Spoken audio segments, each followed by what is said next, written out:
Hello दोस्तों, स्वागत है आप सभी का आपके अपने यूट्यूब चैनल अभ्यास क्लासेस बाय आरके पे। आज हम देखने वाले हैं यूपी पुलिस कांस्टेबल के लिए जीके के कुछ बहुत इंपॉर्टेंट क्वेश्चन। इससे पहले भी मैंने बहुत सारे इंपॉर्टेंट क्वेश्चन को अपलोड किए हैं, उसे भी आप एक बार ज़रूर देख लीजिएगा। तो आइए स्टार्ट करते हैं। और ये जो सारे क्वेश्चन हैं रिपीटेड हैं, बहुत बार एग्जाम में पूछे गए हैं, तो इन्हें आप पूरा लास्ट तक जरूर देख के जाइएगा। आइए स्टार्ट करते हैं और पहला क्वेश्चन देखते हैं। पहला क्वेश्चन है हमारा, हवा में निम्नलिखित में से कौन सी गैस प्रधान रूप से विद्यमान है। तो अगर बात करें हवा में, तो हवा में नाइट्रोजन जो है सर्वाधिक मात्रा में विद्यमान है। 78% जो है नाइट्रोजन की मात्रा है पूरे वायु में। तो 78.08% एक्यूरेट है। अगर बात करें कार्बन डाइऑक्साइड का, तो कार्बन डाइऑक्साइड का परसेंटेज जो है 0.003% है। आर्गन की बात करें तो 0.93% है। और ऑक्सीजन की बात करें तो अबाउट 21% ऑक्सीजन है। तो ये हो गया हमारा पहला क्वेश्चन। दूसरा क्वेश्चन देखते हैं, ऋग्वेद में निम्नलिखित में से किस देवता की सर्वाधिक महत्ता का वर्णन है। तो बात करें तो ऋग्वेद जो है सबसे प्राचीन वेद है। इसकी अगर बात करें तो इसमें इंद्र की सबसे ज़्यादा बातें की गई हैं। थोड़ा सा हम ऋग्वेद के बारे में जानते हैं। तो ऋग्वेद को जो पढ़ने वाले होते थे उन्हें होत्र के रूप में जाना जाता था। होत्र के रूप में इन्हें जाना जाता था। अगर बात करें तो ऋग्वेद में कुल 1028 सूक्त हैं। 1028 सूक्त हैं और 10,462 ऋचाएँ हैं। तो इसे ध्यान रखना है। 1028 सूत्र हैं और सूक्त हैं और 10,462 इसमें ऋचाएँ हैं। बात करें इंद्र की सबसे ज़्यादा ऋचाएँ, इंद्र के लिए सबसे ज़्यादा ऋचाएँ समर्पित हैं। 250 ऋचाएँ जो हैं वो किसके लिए समर्पित हैं, तो इंद्र के लिए समर्पित हैं। इसके बाद अगर बात करें तो 200 ऋचाएँ अबाउट किसके लिए, तो अग्नि के लिए समर्पित हैं। अगला क्वेश्चन देखते हैं कि राष्ट्रीय पुलिस अकादमी कहाँ स्थित है। अगर बात करें राष्ट्रीय पुलिस अकादमी की, तो ये हैदराबाद में स्थित है। इसका राइट आंसर हैदराबाद हो जाएगा। इसका पूरा नाम है सरदार वल्लभ भाई पटेल राष्ट्रीय पुलिस अकादमी, जो कि हैदराबाद में है। और यहाँ पे जो ऑफिसर्स होते हैं, पुलिस ऑफिसर, उनकी ट्रेनिंग की जाती है, चलाई जाती है। इसकी स्थापना की बात करें तो 5 सितंबर 1948 को इसकी स्थापना हुई थी। तो ये ध्यान रखना है, 5 सितंबर 1948 को इसकी स्थापना हुई थी। अगला क्वेश्चन है हमारा, निम्नलिखित में से किस भारतीय पुरातन ग्रंथ में अपराध और अपराधी का जिक्र आता है। तो कौन सा ऐसा ग्रंथ है जिसमें अपराध और अपराधी का जिक्र आता है। तो इसका राइट आंसर हो जाएगा उपर्युक्त सभी। तो जो ये सभी हैं, जैसे कि अर्थशास्त्र, मनुस्मृति, न्याय, मीमांसा, इन सभी में अपराध और अपराधी का जिक्र आता है। तो ऑप्शन नंबर डी बिल्कुल ही करेक्ट है। अगला क्वेश्चन है, हमारे राज्य में 1090 को किस नाम से जाना जाता है। तो जो 1090 है ये हेल्पलाइन नंबर है, महिला हेल्पलाइन नंबर है। इसका राइट आंसर क्या हो जाएगा, ऑप्शन नंबर सी हो जाएगा, वुमेन पावर लाइन है ये। तो इसका right answer option number C हो जाएगा। अगला क्वेश्चन है, घरेलू हिंसा से महिलाओं की सुरक्षा हेतु अधिनियम कब लागू किया गया। तो घरेलू हिंसा से महिलाओं की सुरक्षा के लिए जो अधिनियम है वो 2005 का अधिनियम है। इसकी अगर बात करें तो घरेलू हिंसा से सुरक्षा हेतु संसद द्वारा घरेलू हिंसा अधिनियम 2005 को बनाया गया। और इसे लागू कब किया गया, तो ध्यान रखना है 26 अक्टूबर 2006 को इसे लागू किया गया था। 26 अक्टूबर 2006 को इसे लागू किया गया था। अगला हमारा क्वेश्चन है, स्टैचू ऑफ यूनिटी किस राज्य में स्थित है। तो अगर बात करें स्टैचू ऑफ यूनिटी की, तो सरदार वल्लभ भाई पटेल जी की ये प्रतिमा है। विश्व की सबसे ऊंची प्रतिमा है, 182 मीटर की इसकी ऊंचाई है। ध्यान रखना है, विश्व की सबसे ऊंची प्रतिमा है। और कहाँ स्थित है, तो गुजरात में स्थित है। गुजरात की केवड़िया में ये स्थित है। तो ध्यान रखना है, statue of unity Sardar Vallabh भाई पटेल की प्रतिमा, 182 मीटर की इसकी ऊंचाई है और गुजरात की केवड़िया में स्थित है।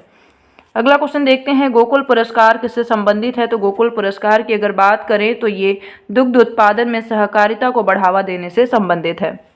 अगला है हमारा, भारत और पाकिस्तान के बीच ताशकंद समझौता कब हुआ था। तो ध्यान रखिए, तो ताशकंद समझौता था ये एक शांति समझौता था जो 1965 का भारत और पाकिस्तान युद्ध हुआ, उसके बाद ये समझौता किया गया। कब किया गया, तो 1966 में ये समझौता किया गया था। इसकी अगर बात करें थोड़ा सा, तो ये जो समझौता था 10 जनवरी 1966 को किया गया था भारत और पाकिस्तान के बीच।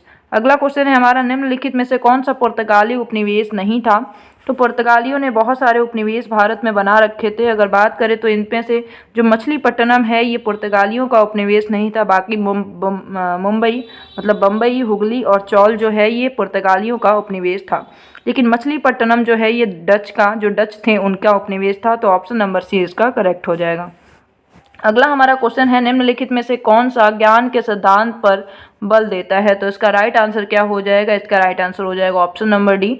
जो उपनिषद हैं ये एक हिंदू धर्म का प्रमुख श्रुति ग्रंथ है और ये ज्ञान के सिद्धांत पर बल देता है। अगला हमारा क्वेश्चन है 7 दिसंबर 2021 को प्रधानमंत्री नरेंद्र मोदी ने उत्तर प्रदेश के गोरखपुर में विभिन्न विकास परियोजनाओं को लोकार्पण किया। इस परियोजना की लागत क्या है? तो अगर बात करें तो जो 7 दिसंबर 2021 को विभिन्न जो परियोजनाएं लागू की गई उनका जो लागत था वो कितना था? तो इसका राइट आंसर हो जाएगा ऑप्शन नंबर सी, 9,600 करोड़ रुपए की इसकी लागत रही थी। अगला क्वेश्चन है भारत का प्रथम चल पुलिस थाना कहाँ पर स्थित है या कार्यरत है? तो होशियारपुर पंजाब में पड़ता है ये।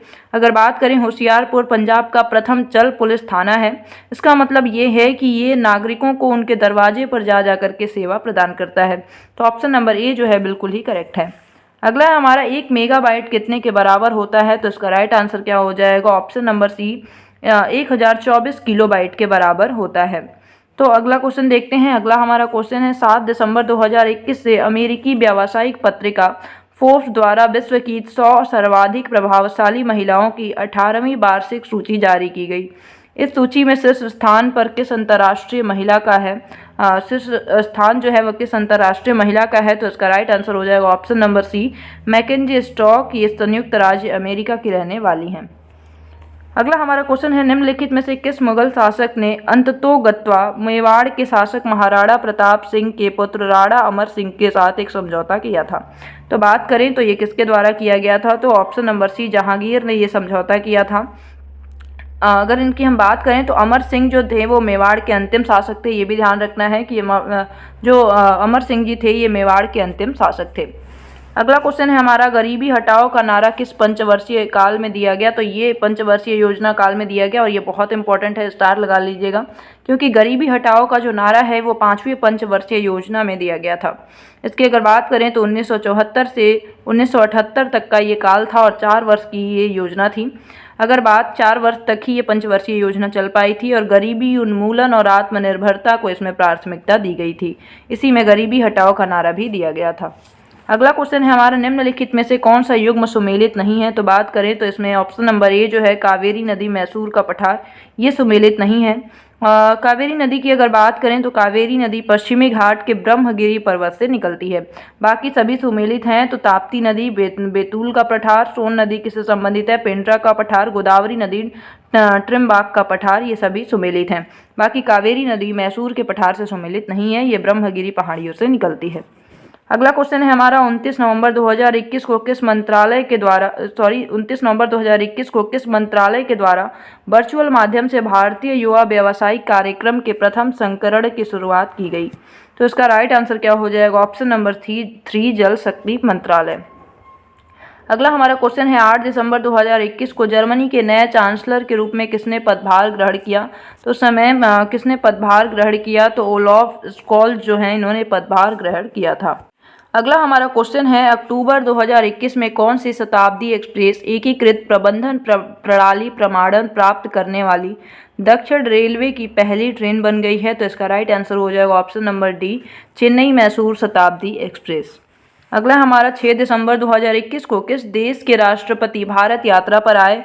तो अगर बात करें तो उस समय कौन आए थे? तो ऑप्शन नंबर डी जो है रूस के जो राष्ट्रपति हैं वो 6 दिसंबर 2021 को भारत की यात्रा पे आए हुए थे। अगला हमारा ऑपरेशन ग्रीन किससे संबंधित है? ये बहुत इंपॉर्टेंट है, तो ध्यान रखना है। जो आलू, टमाटर, प्याज की कीमतों में उतार चढ़ाव होती है, जो बढ़ोतरी होती है, उसको रोकने के लिए, उसमें प्रबंधन करने के लिए ऑपरेशन ग्रीन योजना चलाई गई। तो ऑप्शन नंबर सी जो है बिल्कुल ही करेक्ट है। अगला हमारा गोवर्धन योजना संबंधित है। तो अगर बात करें गोवर्धन योजना की तो ये बायोगैस के प्रोडक्शन को बढ़ावा देने के लिए ये योजना चलाई गई। ऑप्शन नंबर डी जो है गोबर एवं ठोस अपशिष्ट का प्रबंधन करना इसका मुख्य उद्देश्य है। तो गोवर्धन योजना ऑप्शन नंबर डी इसका राइट आंसर हो जाएगा। अगला क्वेश्चन देखते हैं। अगला हमारा वर्ष 2011 की जनगणना के अनुसार भारत में वयोवृद्ध महिला नागरिकों की संख्या कितनी है? तो अगर बात करें तो वयोवृद्ध जो महिला नागरिक हैं इनकी संख्या कितनी है? तो 53 मिलियन है। ऑप्शन नंबर सी बिल्कुल ही करेक्ट है। थोड़ी सी अगर बात करें तो 60 साल से जो ऊपर के लोग हैं या 60 साल के या 60 साल से ऊपर के लोग, उनको वयोवृद्ध कहा जाता है। इनकी जो संख्या है भारत में, पॉपुलेशन जो है 2011 सेंसस के अनुसार 8.6% की है, मतलब कि 10.3 करोड़। तो इसका राइट आंसर क्या हो जाएगा? Option number 3। यहाँ पे वयोवृद्ध महिला नागरिकों की संख्या पूछी गई है, तो ये हमें ध्यान रखना है। अगला क्वेश्चन है हमारा, भारत विश्व का विशालतम लोकतांत्रिक प्रजातंत्र है, इसकी प्रथम लोकसभा कब आयोजित की गई थी? तो बात करें तो भारत की जो पहली लोकसभा थी, इसका गठन 17 अप्रैल 1952 को किया गया था। इसकी अगर बात करें तो इसका राइट आंसर क्या हो जाएगा?